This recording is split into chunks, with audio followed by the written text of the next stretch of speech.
మీరు చేయటానికి కులగణన చేసినప్పటికీ దానికి ఎంతవరకు శాస్త్రీయత ఉంది అనేది గతంతో పోలిస్తే మీరు చేసిన కులగణన బీసీల సంఖ్య తగ్గింది కాబట్టి దీనికి శాస్త్రీయత లేదు అనేది ఒకటి. అయితే దీంట్లో ముస్లింలను చేర్చారు కాబట్టి డెఫినెట్గా బీజేపీ ఒప్పుకోదు అనే విషయము ఇప్పటికీ వాళ్ళు అదే విషయం స్పష్టంగా చెప్తున్నారు. బట్ మీరు మాత్రం కేంద్రాన్ని ఆమోదిస్తాము, వాళ్ళెంత మెడల్ వంచైనా సరే తెప్పిస్తాము ఇవన్నీ చెప్తున్నారు. బట్ ఇవి ఎంతవరకు కరెక్ట్ అనేది జంగయ్య గారు అడుగుతున్న విషయము.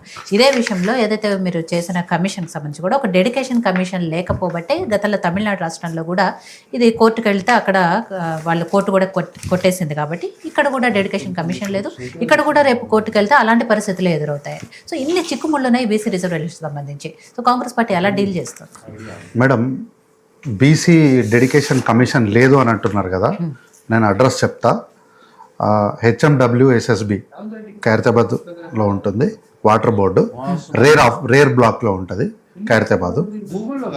రూట్ చెప్తా, బస్సుకి పోవచ్చు లేదా కాంగ్రెస్ పార్టీ తీసుకొని వచ్చినటువంటి మెట్రో ఎక్కి కూడా పోవచ్చు.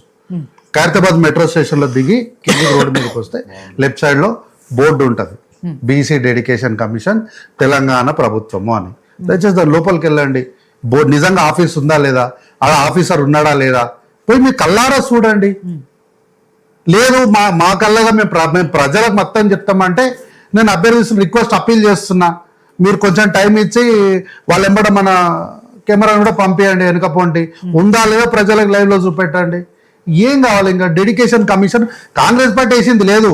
ఇట్లాంటి ఇదే చర్చలా ఇదే ప్రతిపక్షాలు ఏమన్నారు తెలుసా, కాంగ్రెస్ పార్టీకి డెడికేషన్ కమిషన్ నియమించే సోయి లేదు, సత్తా లేదు, హైకోర్టు చెప్తే కానీ చేయలేదు అని అన్నారు.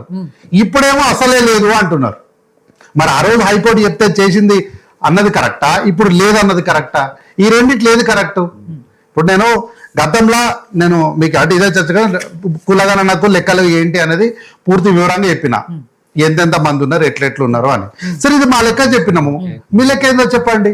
पण మీరు ఇప్పుడు ముస్లింలను చేర్చిరా అంటారు కదా, గతంలో జరిగినటువంటి సర్వేలో ఎందుకు ప్రామాణికం లేదన్నమనంటే మీ ఇంటికి వచ్చి మీ లెక్క రాసుకున్న పేరు తెలుసా మీకు? వాడు ఏం రాసుకున్నాడో మీకు తెలుసా? వాడు ఎవడో తెలుసా మీకు? అసలు వాడి ఆధార్ లేదు, అడ్రస్ లేదు. ఎవడో కూడా ఆ రోజు ఉన్నటువంటి కూలికి 500కో 1500కో 1200కో వచ్చిండు, మీది మేము సమగ్ర సర్వే నుంచి వచ్చినాం మేడం, మీకు పేపర్ మీద రాసుకుంటున్నాం అంటే రాసుకున్నాడు, మనం కూడా నమ్మి ఇచ్చేసినాం. కానీ ఈ రోజు జరిగినటువంటి సర్వేకి ఆ రోజు జరిగినటువంటి సర్వేకి తేడా ఏంది అంటే 11 సంవత్సరాలకు అంటే 10 సంవత్సరాల క్రితం మీ ఇంటికి వచ్చిన వాడికి అడ్రస్ లేదు. కానీ ఈ రోజు మీ ఇంటికి వచ్చిన వాళ్ళు ప్రభుత్వంలో భాగస్వామ్యమైన వాళ్ళు వచ్చిండ్రు. మీరు రికార్డు కోసం ఒక్క రోజులో చేసిండ్రు, మేము చిత్తశుద్ధితోని బీసీలకు మంచి చేయాలని 60 రోజుల్లో చేసినాం. మా దగ్గర లేట్ అయింది, ఒక రోజు కాదు, వాళ్ళు ఒక్క రోజులో వేసారు, మేము 59 రోజులు ఎక్కువ తీసుకున్నాం. కానీ మేము 50 రోజులు ఎక్కువ తీసుకోవడం వల్ల 59 దశాబ్దాలకు మీ పిల్లల పిల్లల పిల్లల పిల్లలకు మంచి జరగాలన్న ఉద్దేశంతో తీసుకున్నాం. కానీ ఏదో ఎక్కడో ఎవడో ఒక బుక్కుల తెలంగాణ రాష్ట్రంలో ఒక్క రోజుల మొత్తం సెన్సస్ అంతా లెక్క పెట్టిరని వాడెవడో ఇచ్చే ఒక పత్రం గురించో పేపర్ గురించో ఇనుప ముక్క కోసం మేము చేయలేదు దాన్ని. ఇప్పుడు తెలంగాణ ప్రజలు మనుషుల ముందర పోలిస్తే అది ఎంత పెద్ద అవార్డు అయినా ఎందుకు పనికిరాదు, నాలుగే తీసుకొని కూడా పనికిరాదు. సరే, మీరు అందుకు చేయలేదు, 59 రోజులు ఎక్స్ట్రా తీసుకొని మరీ చేశారు. కానీ అది ఎంతవరకు కరెక్ట్ వచ్చింది? సగం మంది ఇళ్లకి హైదరాబాద్ లో అయితే చాలా మంది ఇళ్లకు పోలేదు అని చెప్పేసి అంటున్నారు కదా.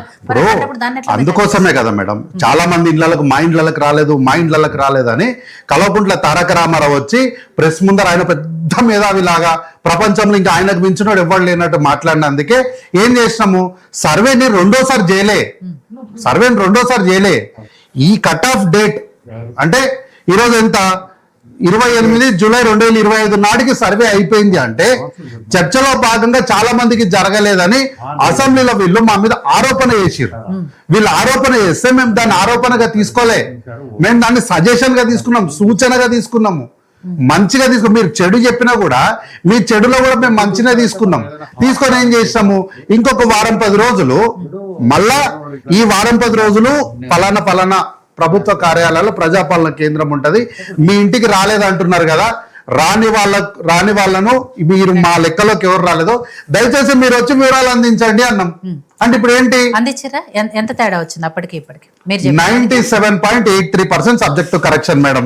ఫస్ట్ మీరు చేసిన దానికి అండ్ మీరు తర్వాత ఎక్స్టెండ్ చేసి ఎవరైతే మిస్ అయ్యారో వాళ్ళు సరే మేడం, నాకైతే చేసుకునే దానికి సరే, ఎంత ఓకే. తేడా వచ్చింది? 3% సబ్జెక్ట్ కరెక్షన్ ఆ 3%. 3% కూడా తగ్గినట్టే కదా. అంటే వాళ్ళు ఇచ్చిన సజెషన్ మంచిగా చెడా? మీరు అన్నారు కదా చెడు నేను ఏమంటున్నా చేస్తే మేడం, వాళ్ళు సజెషన్ ఇవ్వాలండి, అందుకేమన్నా వాళ్ళు ఆరోపణ చేసిండ్రు, మీరు పూర్తి స్థాయిలో చేయనికే చాత కాలేదు మీకు అని. నిజమా కాదా అంటున్నాను. మిస్ అయిన మాట అదే వాస్తవమే కదా. కాదు మేడం. 5% నేను అంతే, నేనే కాదనిలే, మేము అందుకే మొండిగా పోలే ముందరికి. మేము మొత్తం చేసినాం రావే మీరేంది మాకు చెప్పేదని మేము మొండిగా ముందుకు పోలే. వాళ్ళు ఆరోపణగా అంటే కాంగ్రెస్ పార్టీని చాతగాంతనంగా ప్రజలకు చూపెట్టాలనుకున్నప్పుడు, అరే నిజంగానే ఇందులో ఏమైనా వాస్తవం ఉందేమో, సరే ఇచ్చి చూద్దాం, ఒక వారం రోజులు సమయం ఇస్తే ప్రజలు వచ్చి వాళ్ళ వివరాలను అందిస్తారని చెప్పి మేము పాజిటివ్ గానే తీసుకున్నాం. గదే చెప్తున్నా నేను. మేము ఒప్పుకున్నాము వాళ్ళు చేసినటువంటి ఆరోపణను మేము సజెషన్ గా తీసుకొని మళ్ళీ ఒక 10 రోజులు ఇచ్చిన టైం ఇచ్చినప్పుడు అందులో మరికొంతమంది వచ్చి ఇచ్చిండ్రు. ఇంకా ఏం చేయమంటారు? ప్రతి ఇంటికి అడ్రస్ లేని వాళ్ళని కాదు, ప్రభుత్వంలో భాగస్వామ్యం ఉన్న వాళ్ళని పంపించినాము.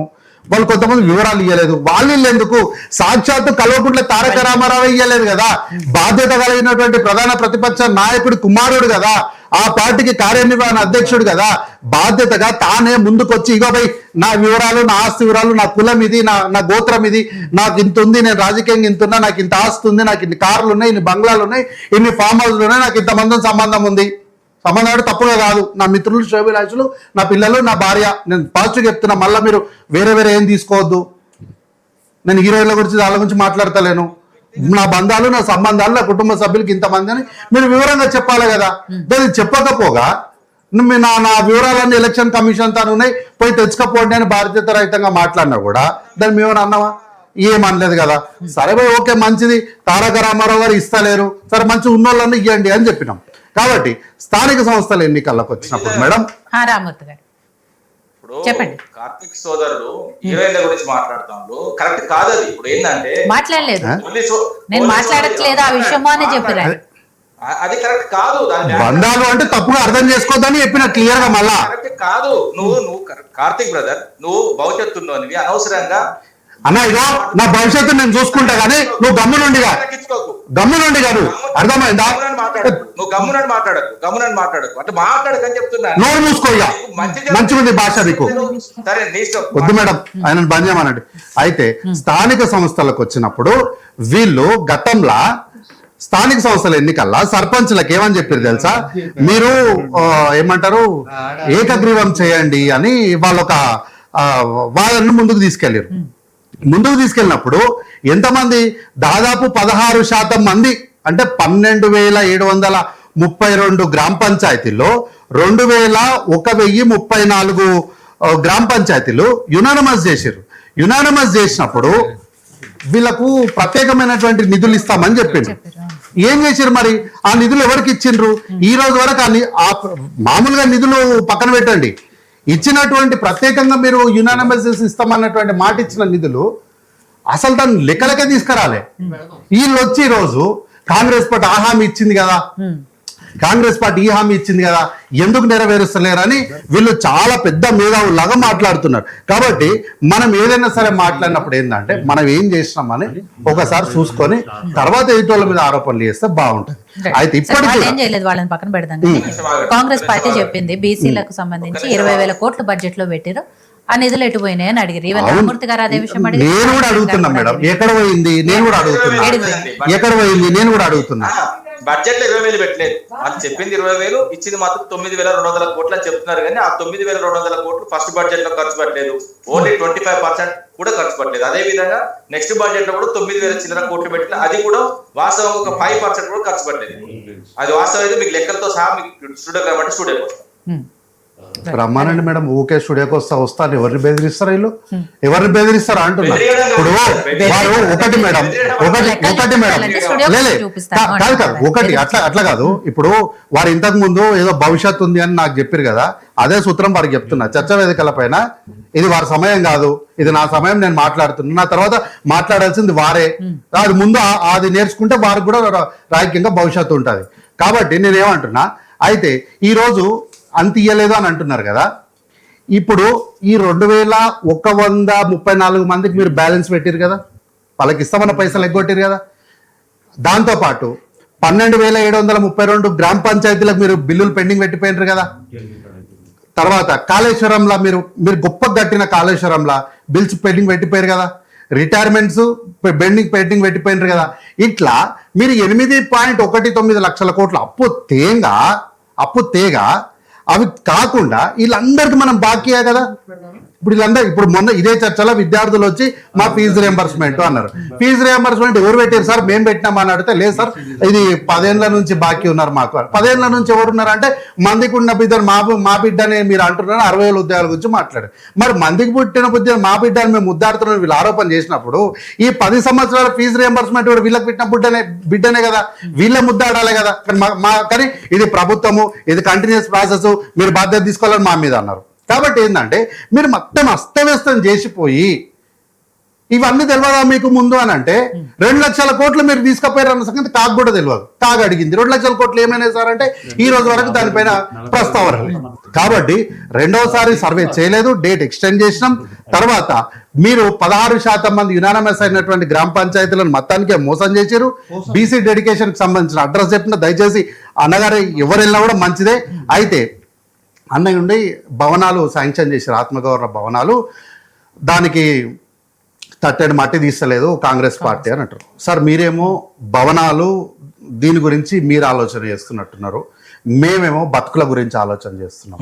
భవిష్యత్తులో బీసీల పిల్లలు ఉద్యోగాలతో పాటు రాజ్యాధికారం కావాలన్నటువంటి మీ కాంక్ష ఏదైతుందో ఆ కాంక్ష నెరవేర్చే దిశగా మేము ప్రయత్నాలు చేస్తున్నాం. కాబట్టి దయచేసి ఆ విషయాన్ని ఏందన్నది కొంచెం అర్థం చేసుకోండి. అయితే అన్నగారు ఏమంటున్నారు, కనీసము సిఐలను కూడా బీసీలో లేరు అని అంటున్నారు.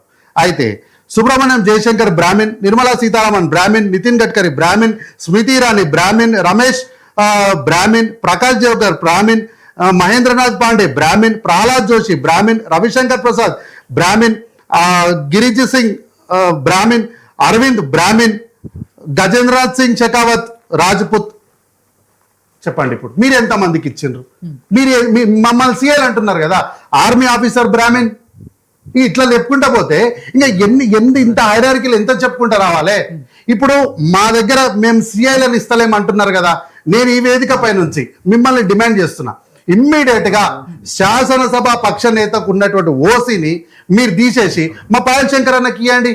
మా పాయల్ శంకర్ అన్న ఇంకా ఆర్ఎస్ఎస్ నుంచి బీజేపీలు ఎప్పటి నుంచో పాపమైన కష్టపడుకుంటూ బీజేపీలోనే కొట్లాడుకుంటూ వస్తున్నాడు కదా, తిన్నాడో ఆకలిగా ఉన్నాడో అటుకులు బుక్కిండో ఏం చేసిండో బీజేపీలో ఉన్నాడు. కానీ ఈ రోజు మీరు ఇచ్చినటువంటి శాసనసభ నాయకుడు అట్లా కాదు కదా, మా కాంగ్రెస్ ఉన్నాడు, పిఆర్పీలు ఉన్నాడు, అక్కడ పోయింది ఇక్కడ పోయింది, మంచిగా పుష్టిగా సమృద్ధిగా పెట్టుకొని ఈ రోజు మీ దగ్గరకు వచ్చి శాసనసభ పక్షం వేసుకొని పోయాడు. మరి కష్టపడిన మా పాయల్ శంకర్ అన్నను మీరు అన్యాయం చేసినట్టే కదా. కాబట్టి మీరు అన్యాయం చేసి ఈరోజు మా దగ్గర సిఐలు కూడా ఉంటలేరు బీసీలు అని అంటే ఒకసారి లెక్క తీసుకోండి ఎంతమంది సిఐలు ఉన్నారో. కాబట్టి ఏదో చింతపండు నవీన్ గారు ఈ లెక్క మొత్తం తప్పు ఉంది అని సార్ అన్నారు. అయితే ఈ చింతపండు నవీన్ గారు ఒక మీడియా అంటే తన మీడియా వేదిక పైన మాట్లాడుకుంటూ చింపి పక్కన పడేసాడు. కానీ శాసనసభలో ఏం మాట్లాడినాడో మనం అందరం చూసినాం. అయితే ఆయన ఆ ప్రక్రియ చేయడానికి కారణం ఏంటి అంటే ఆయన అర్జెంటుగా వచ్చి నేను బీసీల పేరు చెప్పుకొని ముఖ్యమంత్రి అయిపోదామని ఆయన అనుకున్నాడు. మేడం ఇదే చర్చపైన రామ్కోట అన్న మాట్లాడింది కదా, కరిగట్ల దిగి నాట్లు వేసినోడు కాకుండా ఊదుకొని తినరా అన్నోడు ఎక్కువైపోయింది అని. అట్లా ఆయన ఏంటంటే లాస్ట్కి వచ్చి అరే కాలుతో ఊదుకొని తినరా అని చెప్పి సీఎం అయిపోదామని ఆయన కలలుగా అన్నాడు. ఆయన ఏమనుకుంటే కాంగ్రెస్ పార్టీ అన్ని పార్టీలు చెప్పినట్టే వీళ్ళు చెప్తారు, అన్ని డిక్లరేషన్ వీళ్ళు చెయ్యరు, కాదు కథ అని ఆయన అనుకున్నాడు. కానీ తీరా నిజంగానే కులగణన చేసి దీని ఒక రూపాన్ని తీసుకొని వచ్చేసరికి ఆయనకు కూడా అయిందంటే అరే మొత్తం అయిపోయింది, నేను ఈ బీసీల పేరు మీద ఊదుకొని తినమని ఇంగింత చెప్పి నేను ముఖ్యమంత్రి అవుదాం అనుకుంటే రేవంత్ రెడ్డి వచ్చి మొత్తం నా కలల కోటను కూల్చేస్తున్నాడు కదా అని కడుపు మంటతోని చించవతల వాడేసి. సరే కార్తిక్ గారు, ఇప్పుడు కాంగ్రెస్ పార్టీ మీద అంటే ప్రభుత్వం ముందున్న సవాళ్ళు ఏంటంటే 1 హైకోర్టు గడువు అయిపోయింది, 2 బీజేపీ ఒప్పుకునే పరిస్థితుల్లో లేదు, 3 మీరు స్థానిక సంస్థల ఎలక్షన్స్ తొందరలో యాజ్ ఎర్లీ యాజ్ పాసిబుల్ మీరు అవి కండక్ట్ చేయాలి, అదొకటి, 42% రిజర్వేషన్లకు సంబంధించిన చిక్కుముళ్ళు, ఇవన్నీ ఎట్లా చేస్తారు అనేది ఫైనల్గా మీరు ఏం చెప్పదలుచుకున్నారు? ఇప్పుడు దానికోసమే మేడం మా దగ్గర అందుకే యాక్షన్ ప్లాన్ బి ఉందన్నది. అందుకే మేము బీసీలకు ఎట్లా చిత్తశుద్ధి చేయాలనే దానిపైన మాకు యాక్షన్ ప్లాన్ బి ఉంది. అయితే ముందైతే ఈ బిని పక్కన పెట్టి యాక్షన్ ప్లాన్ ఏ చట్టబద్ధంగా రాజ్యాంగబద్ధంగా అందరికీ ఆమోదయోగ్యంగా వీళ్ళకి మంచి చేయాలని ముందుకెళ్తున్నాం. ఇది నిజంగా ప్లాన్ ఏ ఫెయిల్ అయింది అనుకోండి, ఇమ్మీడియట్ గా ప్లాన్ బిని ముందర పెడతాం. ఆ ప్లాన్ బి ఏంది చెప్పండి అంటే ఇప్పుడు చెప్పాలి, ఎందుకంటే నేను కూడా రాజకీయ పార్టీలోనే ఉన్నా, నేను కూడా గెలవాలనుకుంటా, రాష్ట్రంలో అన్ని సర్పంచులు మేము వేసుకోవాలని మేము అనుకుంటాం, కానీ మేము పక్కలోకి ఇవ్వాలనుకోం కదా. కాబట్టి మా ప్లాన్ బి ఏందనేది మా దగ్గర ఉంది, డెఫినెట్ గా దాన్ని ఇంప్లిమెంట్ చేస్తాం, బీసీలకు మాత్రం తప్పకుండా మంచి చేస్తాం. అయితే ఒక ఉదాహరణ చెప్తాం, అంటే ప్రభుత్వం ఇప్పుడున్న ప్రభుత్వము ప్రజలు ఏది చెప్తున్నారో వింటారు అని చెప్పడానికి ఒక ఉదాహరణ. ఇది ఏంటి, ఉమ్మడి జిల్లా బంద్ సక్సెస్ ఆదిలాబాద్ దగ్గర జీవో నంబర్ 49 రద్దు చేయాలని చెప్పి వాళ్ళు ధర్నా చేశారు. ఇది ఎన్నో రోజు పేపరు, 22 జూలై 2025 నాడు పేపర్. ఇది వెంటనే పేపర్, మళ్ళా సేమ్ డే పేపర్. ఇదొక పేపరు, అంటే అదే పేపర్లో ఇదొక న్యూస్ ఒక పేజీలో వస్తే, మల్తటి పేజీలోనే కొమరం భీం కన్వర్జన్ రిజర్వ్ కు బ్రేక్, 49 ని నిలిపివేసిన రాష్ట్ర సర్కార్. మీరు అంటే 27 నాడు ధర్నా చేస్తే నెక్స్ట్ డేని దాన్ని కన్సిడర్ చేసి ప్రభుత్వం దానిపై నిర్ణయం తీసుకుంది. నేను ఈ వార్త అంటే ఉదాహరణ చెప్తున్నా. ఏంటంటే ప్రజలు ఏదైనా ధర్నా కానీ నిరసన కానీ వ్యక్తం చేస్తే దాన్ని మేము వ్యతిరేకతగా తీసుకోము, దాన్ని ప్రజల దగ్గర నుంచి మేము సూచనగా మాత్రం తీసుకుంటాం. అయితే దీని విషయంలో బీసీల విషయంలో మాత్రం కాంగ్రెస్ పార్టీ చాలా చిత్తశుద్ధిగా ఉంది. అయితే లాస్ట్ ఒక చివరి నేను క్లోజ్ చేసేస్తా. అయితే ఏదో అది మామూలుగా చెప్పింది, రేవంత్ రెడ్డికి రాయలేదని అన్న లెటర్ అన్నారు. డియర్ శ్రీ రేవంత్ రెడ్డి, లెటర్ రాసిందే రేవంత్ రెడ్డి గారికి, మళ్ళా వారికి అర్థం కావాలని మళ్ళా కూడా చదువుతాం madam. However I regret that due to prior commitments I will be unable to attend. నేను రాలేను అని రాస్తూ however I extend my warmest greetings and best wishes to you, అంటే నీకు అండ్ నీతో పాటు పనిచేసిన వాళ్ళందరికీ కూడా సక్సెస్ఫుల్ అంటే విజయవంతమైన మీటింగ్ వచ్చిన వాళ్ళకని చెప్తున్నారు. మంచిది కంప్లీట్ మేడం, మీరు చదవండి, మీరే చదవండి. మీటింగ్ వచ్చిన వాళ్ళకని ఉంటుంది కింద, చదవండి. నాకు కూడా ఉన్నారు మీటింగ్ వచ్చిన వాళ్ళకి best. However, I extend my warmest greetings and best wishes to you and all participants for a successful and memorable event. దాని అర్థం ఆయనకు చెప్పండి. ఈవెంట్ కోసమే ఈవెంట్ అంటే ఈయన పెళ్ళొకటి ఈవెంట్ అనుకుంటాడు, ఆడు జరిగిన సందర్భాన్ని ఈవెంట్ అని అంటారు అన్న. ఇక మళ్ళా ఇక ఆయనకి ఇంగ్లీష్ రాదనాలను, ఇక మరి ఏమనాలో అర్థం కాదు ఆయనకు. తెలిసిపోతుంది. రామూర్తి గారు, ఫైనల్ గా మీరు చెప్పండి, ఇక్కడ కాంగ్రెస్